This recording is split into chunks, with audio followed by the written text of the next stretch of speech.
What does the world rest on? On 3 blue whales. Oh, so the researchers out here doing some creative research, apparently. The first whale is the natural gas. No, never mind. It makes up 23% of all the fuel in the world. Close behind is a slightly larger, grimier whale, the coal. We discussed its role in establishing China as a global center for green technology in one of our previous episodes. The third whale is the biggest one, the oil. Its share of the world's fuel is a colossal 30%. Oil is so important that entire nations like the Gulf states or even Russia base their entire state budgets around its price. But it isn't just fuel anymore. Every day we wake up and fall asleep in a world made chock full of hydrocarbons, that is, oil and its derivatives. You wake up in the morning and head to the bathroom. What do you see? Your toothbrush, your toothpaste, your face cream, all the bottles. Everything is made out of oil. You commute and a vehicle you get into is basically a giant barrel of oil. Everything you see inside, the bumper, the dashboard, all the various belts, tanks, doors and window seals, all the hoses, coatings, lubricants, paint, everything. And of course, the fuel that makes this monster move in the first place. Black gold will follow you right to your workplace. The window frames, office supplies, furniture, anything and everything plastic, coatings, bags, boxes. And the carbon-based economy is only 200 years old.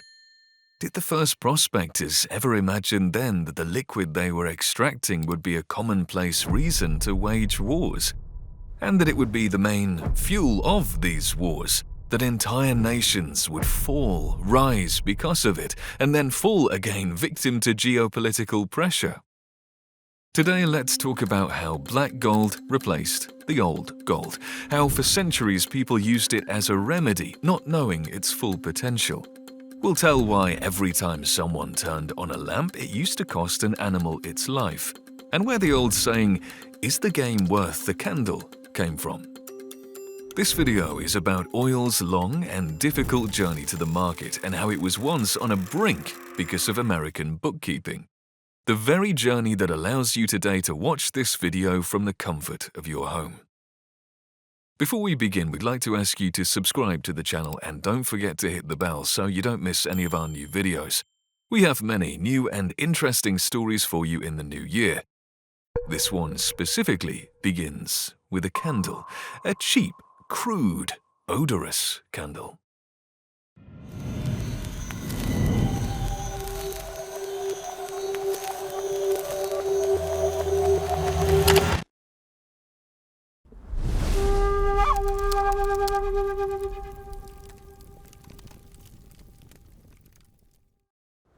You're probably watching this in 2026, so right now you're here.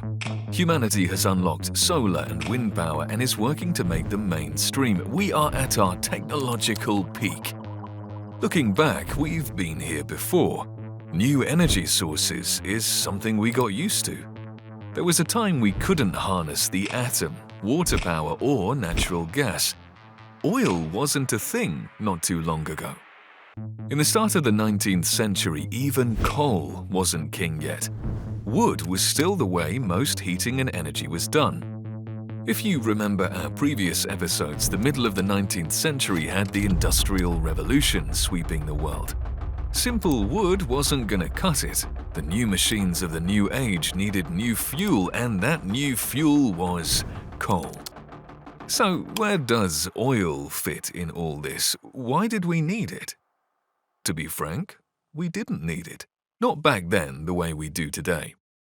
The internal combustion engine hadn't been invented yet. We couldn't make plastics or microplastics. Oil was as useless to them as a smartphone would be in the Middle Ages, a source of infinite knowledge in a world without a power outlet. As it happens, one accidental discovery changed everything. In 1853, one clever American lawyer named George Bissell was traveling to his home state of New Hampshire. Passing through western Pennsylvania, he saw a strange sight. Locals were dipping blankets and rags into ponds and streams and then wringing out a black substance into their buckets. They called the substance rock oil. If black gold was just laying around like that, there'd be nothing strange about people trying to scoop it up. Rock oil wasn't known as black gold back then. People were just looking for any use for it. One reason they were going out of their way to collect this black sludge was the secret medical knowledge of Native Americans, or so they believed. Oil supposedly helped with arthritis and old wounds. Bottles of crude oil were literally sold in pharmacies. Entrepreneurs made a decent profit off white Americans, peddling them quackery in the form of so-called Seneca oil after the local Iroquois tribe. It was touted as a cure-all for every disease. A commercial legend claimed the Native Americans themselves were willingly sharing the secrets of their magical traditional medicine. They collect the petroleum by skimming it like cream from a milk pan. For this purpose, they use a broad, flat board, made thin at one edge like a knife. It is moved flat upon and just under the surface of the water, and is soon covered by a coating of petroleum, which is so thick and adhesive that it does not fall off, but is removed by scraping the instrument upon the lip of a cup. It has then a very foul appearance, but it is purified by heating and straining it while hot through flannel. It is used by the people of the vicinity for strains and rheumatism, and for sores on their horses. The real situation was much more ironic. The Seneca tribe used crude oil to kindle their ritual fires. So the black liquid didn't just heal, it also burned quite well, huh? And if it can burn, then maybe it can... I know! Convert combustion energy into kinetic energy for a car! What cars? No cars yet, it's the middle of the 19th century. People struggled to keep up the lights, literally. And while rock oil or Seneca oil did produce light when burned, it also had a horrible foul smoke. That made Bissell think, could this oil be turned into a practical source of light? Because up until then, in order even for a student to read a book after the sun had set, a lot of animals were needed to be slaughtered.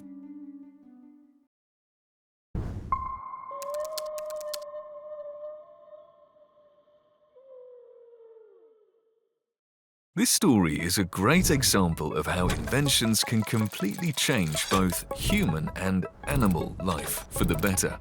Some things may have the biggest impact, yet still go unnoticed. We switched from landlines to smartphones just recently, just in the past couple of decades. But energy sources are a different story. A technological shift like that takes much longer. A person might only experience a transition from wood to coal once in their lifetime. You can only really see this evolution from history books or videos like this, and its impact is monumental, far greater than anything even as prominent as a smartphone. This evolution is slow, and our language is a reflection of centuries of such technological shifts. That's why often idioms from the past seem out of place today. Have you ever heard the saying, "Is the game worth the candle?"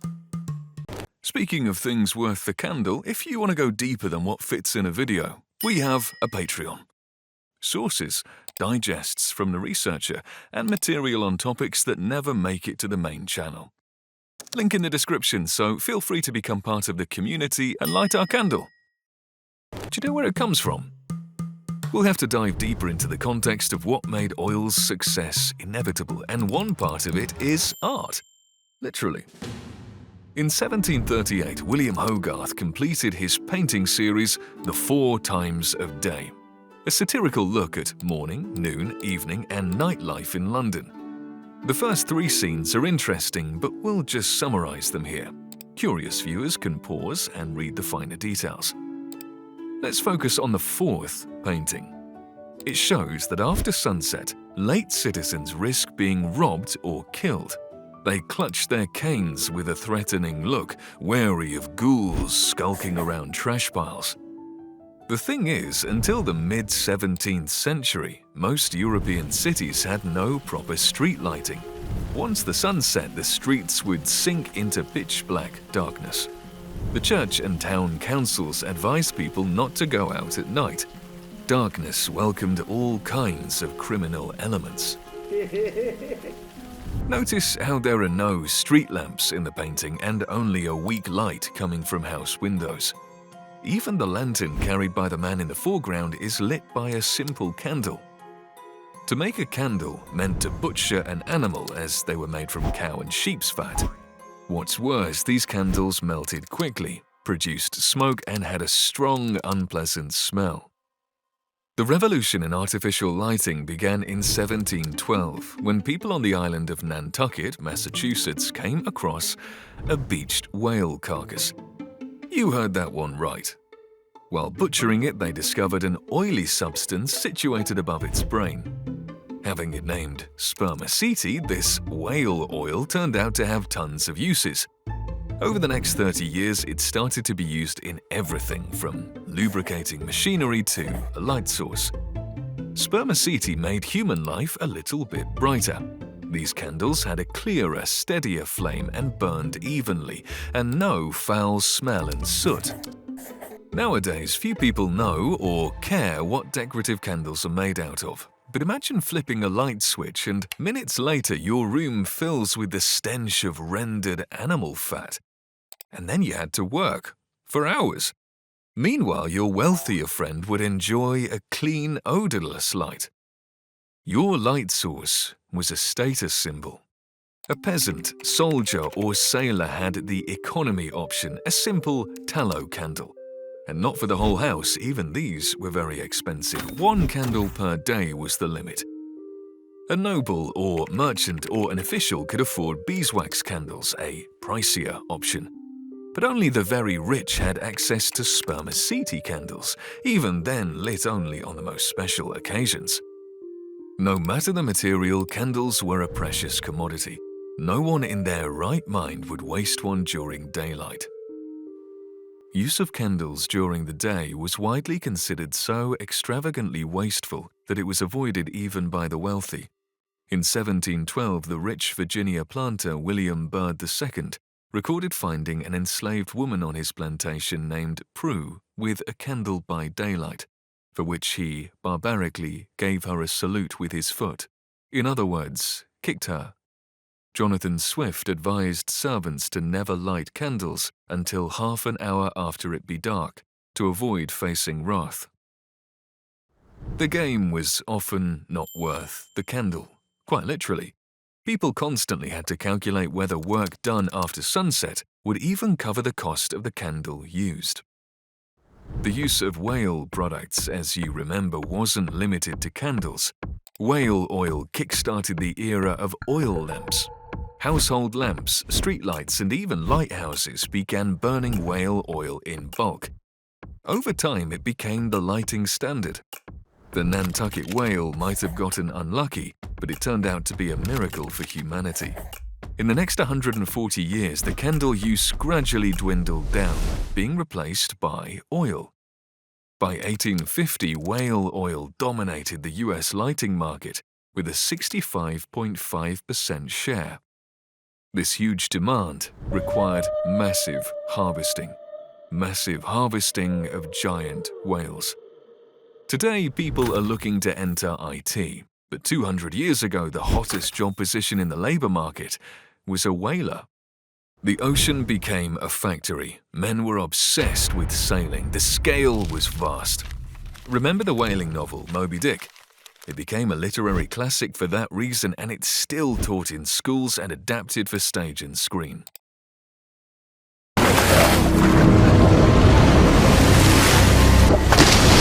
While the US was deep in its whale craze, Britain chose a different route, adopting gas for city lighting. Not the natural gas we think of today, but coal gas, produced by distilling coal at gas factories. By 1850, coal gas accounted for 77% of lighting in Britain. In other parts of Europe, people actively used rapeseed and even olive oil for light. To be specific, people used just about anything they got their hands on, so depending on the region you had a choice. Tallow candles, whale oil candles, beeswax candles, or lamps, including rapeseed oil, olive oil, or coal gas. Everyone had it different. A random street in France might have been lit by coal gas. A labourer living there would use rapeseed oil in his house. His poorer neighbour might still rely on smelly tallow candles, while a rich man in the next district burned expensive wax. In the US, though, all these people would probably have been dependent on whale oil. Everyone was on the lookout for the next big thing. Whoever found a new light source could make some generational money. People tried everything, and time was the ultimate test. As it turned out, only the wealthy could afford piping coal gas into their homes. Whale oil wasn't getting cheaper either. Every year, the whale population shrank, making it accordingly more expensive. These circumstances had the hero of our story, George Bissell, thinking, how about a light source that could be used both just as easily by an American as by a Frenchman and an Italian? While Bissell ponders his new idea, take a moment and our reminder to give this video a thumbs up. Thank you.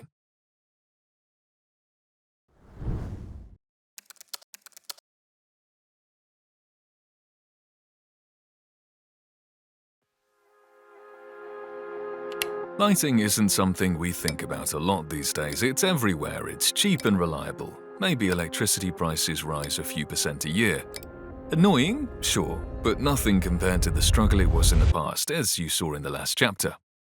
Back then, light sources were literally natural. Cows, sheep, whales, bees, olives, rapeseed, and others. How much whale and livestock you had governed how much light was available. A drought meant half of Europe suffered from more expensive light. Although, come to think of it, with renewable energy, light still comes from nature today. One thing was clear, whoever found a cheap, steady light source would strike gold. The first game changer of a new era was kerosene.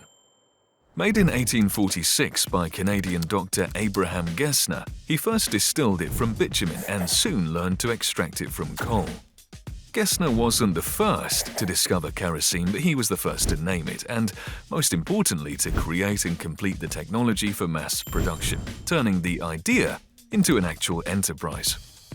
His business launched 4 years later in Halifax, Canada. It began overtaking coal gas and whale oil's market share everywhere, in lamps, streetlights, on the sea and on the land.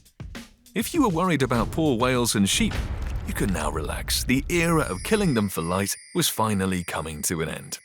Well, of course, people still kill animals for other reasons to this day, but at least no one does it for illumination's sake anymore. We know exactly how much kerosene changed the game and its market impact, all thanks to British municipal engineers' calculations they made back in 1881. They compared rapeseed oil to kerosene in different lamps, measuring brightness in a universal unit, candles. According to the British, kerosene produced the same amount of light as the rapeseed oil, Europe's most common light fuel. So, what was so revolutionary about it? The killer feature was price. Vegetable oil cost nearly 3 shillings. The new techie fuel cost 8 to 10 pence. In simpler terms, kerosene offered the same performance for a third to a quarter of the price. It was the Android in a world of iPhones, well, with a lamp instead of a phone.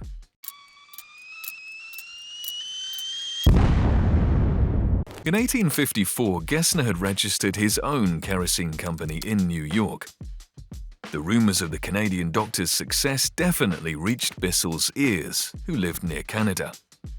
An interesting coincidence. The very year Gesner opened his kerosene company in New York, Bissell approaches Yale University scientist Benjamin Silliman to study the mysterious black liquid. We are Venom. By 1855, Professor Silliman finishes his experiments and prepares a report. Long story short, it went something like this. Dear Bissell and others, here are my findings on rock oil or petroleum assessing its economic potential. I've compared it to many light sources and can say this. petroleum has a far higher value as an illuminant than I dared hope. Furthermore, this sludge separates into various useful components during refining. There's practically little to no waste. Lighting might just be one of its many uses. With this report in hand, George Bissell easily finds investors and founds the Seneca Oil Company. Yes, the Seneca Oil after the Iroquois tribe. Next, the story takes a sharp turn.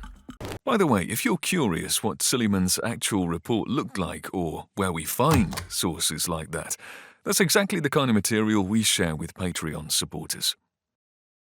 Seneca Oil hired Edwin Drake, often remembered by the title Colonel. In reality, just like the famous creator of Hot Wings, he wasn't an actual colonel, he was a train conductor. His job meant he got, get this, to travel by train for free. And in the mid-19th century, with only a few rail lines built yet, trains were toys reserved for the rich. The colonel title was just a nickname. Anyway, this colonel moves to Titusville, Pennsylvania. Here he does something special, a never-seen-before method for extracting oil.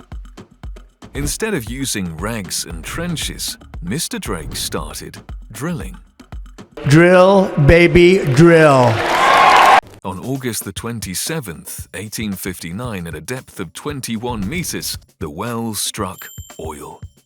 This event is considered the birth of the entire oil industry. Lawyer George Bissell saw the potential. Scientist Benjamin Silliman confirmed oil's useful properties for light, and Edwin Drake demonstrated a previously unseen extraction technology that could be scaled. Even though at the time oil was only used for kerosene, everyone started drilling en masse. Supply radically outpaced demand.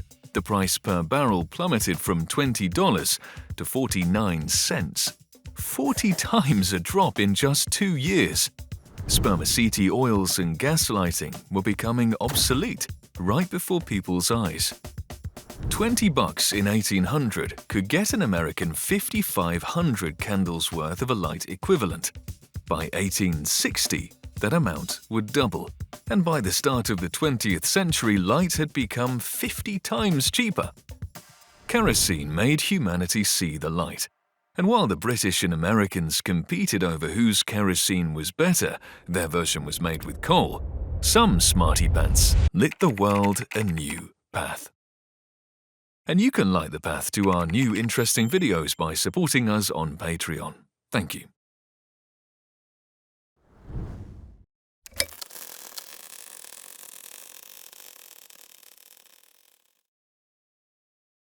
We are now at the start of the global oil rush. In just 30 years, global production would soar from 6,000 barrels a year to 30 million. Though global is generous, the US produced 90% of it back then. So what was it all for? From 5 million barrels of refined product, a small share became lubricating oils and another portion fueled industry as naphtha. But the vast majority, around 3.5 million barrels, was turned into lamp oil. That means about 70% of oil was produced just for light. In fact, it took 1.5 barrels of crude oil to make 1 barrel of lamp oil. So lighting alone consumed closer to 80% of all crude extracted. Britain's data confirms this. For decades, oil had one main job: to burn in a lamp. This chart perfectly sums up our story. It shows the total output of artificial light over time. See that sharp rise starting around 1800? The scale is logarithmic, so in 100 years the world produced 1,000 times more light. Before 1800, not that long ago, everyone who can used tallow candles. Then came a sharp upward spike as Britain began using coal gas, massively boosting light output. After 1850, kerosene joined in, working alongside the other fuels. Notice how a new lighting source didn't instantly kill the old ones. Even by 1900, people still used the cheapest, smelliest, most inconvenient animal fat candles. The first half of the 20th century increases yield of artificial light tenfold. But then something unusual happened. Coal gas, candles, and even the mighty kerosene, everything suddenly plummets. The reason is obvious. A new player enters the game, wiping the slate clean. In the late 1870s, inventors in the US, France, Britain, and Russia were in a race to create a new generation of lamps. In 1879, one scientist devises the right form and material for the light conductor, a thin filament of carbonized paper. This man gave the world a centralized electricity system. You know him as Thomas Edison. The first few Edison's bulbs were an individual commodity.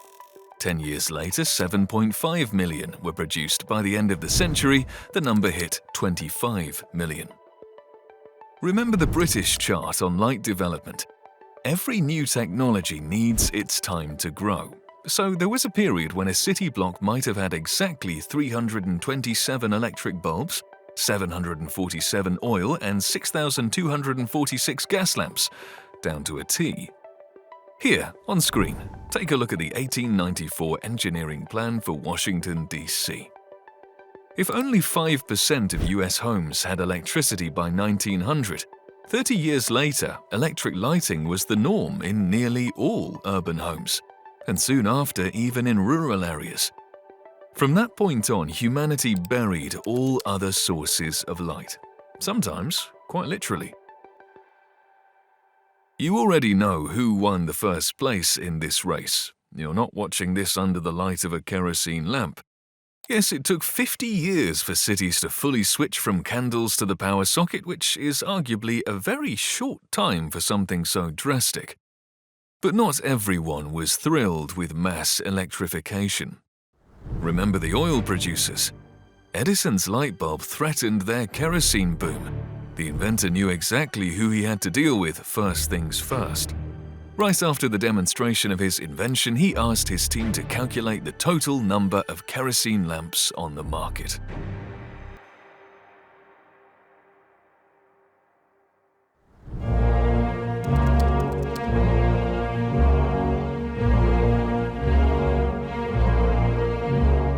The young oil industry lasted only a few decades. It served humanity well, but its service was brief. Technology and progress are relentless. The oil fires burned bright, but Edison's spark proved far brighter. Kerosene prices fell steadily, this time signaling the collapse of the oil era. Wait, are you stupid? I prefer being called a screenwriter. Now, that did seem that way at the time, and kerosene prices were dropping in a gradual decline. In 1892 marked the first time kerosene was delivered to Asia by tanker. Exports helped sustain its value. While the US and Britain switched to electricity, China was still happily buying kerosene for lighting. The industry was kept afloat by improvements in extraction and logistics. Transition from kerosene to electricity alone took no less than 50 years. Something key happens in that time. Carl Benz invents the automobile, which uses Silliman's discovery as its energy source. What was once considered waste and straight up dumped back into rivers, the petroleum fractions, became the fuel for Benz's car. We call it gasoline these days.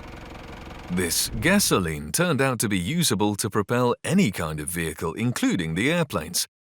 Ships also began their own energy transition, first from coal to heavy fuel oil, then to diesel.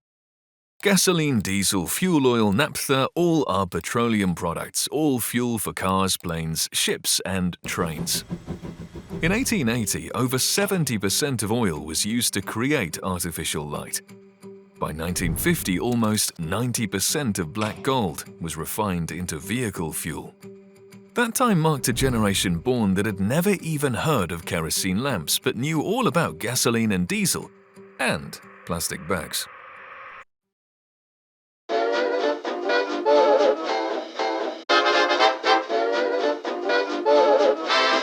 First time ethane was turned into ethylene happened in 1921 in West Virginia, with polyethylene being discovered soon after. This marked the birth of petrochemistry. You see it every day in the form of PE mark on products all around you. At first it was used just for cable insulation. Soon people realized it could be used to make cheap, convenient packaging for food and goods. Its low cost also dramatically reduced shipping expenses. Polyethylene packaging was a huge catalyst of globalization. Paradoxical as it sounds today, plastic even helped with water. It turned out that expensive iron pipes could be replaced with plastic ones, another revolution in providing clean water and sanitation. But humanity didn't stop at just polyethylene. For similar purposes, newly discovered polyvinyl chloride PVC and polypropylene PP were put to use. These three abbreviations PE, PP and PVC created the plastic world we can't imagine life without today. Two British scientists during World War II had this to say, imagining the future of humanity. This imaginary plastic man will come into a world of color and bright shining surfaces where childish hands find nothing to break, no sharp edges or corners to cut or graze, no crevices to harbor dirt or germs. All his toys, his cot, the molded light perambulator in which he takes the air, the teething ring he bites, the unbreakable bottle he feeds from, all plastic. As he grows, he cleans his teeth and brushes his hair with plastic brushes, clothes himself within plastic clothes, writes his first lesson with a plastic pen, and does his lessons in a book bound with plastic. The windows of his school curtained with plastic cloth entirely grease and dirt-proof, and the frames, like those of his house, are of molded plastic, light and easy to open, never requiring any paint, until at last he sinks into his grave in a hygienically enclosed plastic coffin. Eerily prescient for 1941, wouldn't you say? Today we produce 78 million tons of polypropylene, 57.9 million tons of polyethylene, and 53 million tons of PVC per year. And these are just the main types of plastic. There are a lot more other ones. And as you'd guess, the lion's share unfortunately doesn't come from recycled but raw material. 200 years ago, no one needed oil, no one had any real use for it. It only entered the market because people were desperate for a new source of light. It took us a couple of decades, but in the end we unlocked its true potential: fuel and also plastic bags. At our current stage, our civilization is utterly dependent on black gold. 85% of it goes to heat and fuel our vehicles and is used in construction and manufacturing. The other 15% maintains our plastic world. In 1880, the entire world produced 30 million barrels a year. Today, the entire world needs that same amount to get through a single day. But the world isn't standing still and has long been thinking about how to replace the old Seneca oil. But that's a story for another time. And so we can meet again even sooner this another time. Please share this video with your friends so more people can discover our channel. Lately, YouTube hasn't been too keen on promoting our videos, even though we're working hard to make them even better. And before we wrap, a huge thank you to everyone already supporting our fully independent research on Patreon. You make this possible. For those who aren't there yet, one of our tiers there comes with something a little different. Hand-drawn, one-of-a-kind art on the topics we cover, made by us for you. If you're on that tier, the next piece is about oil. See you in the next one, and I'm the researcher.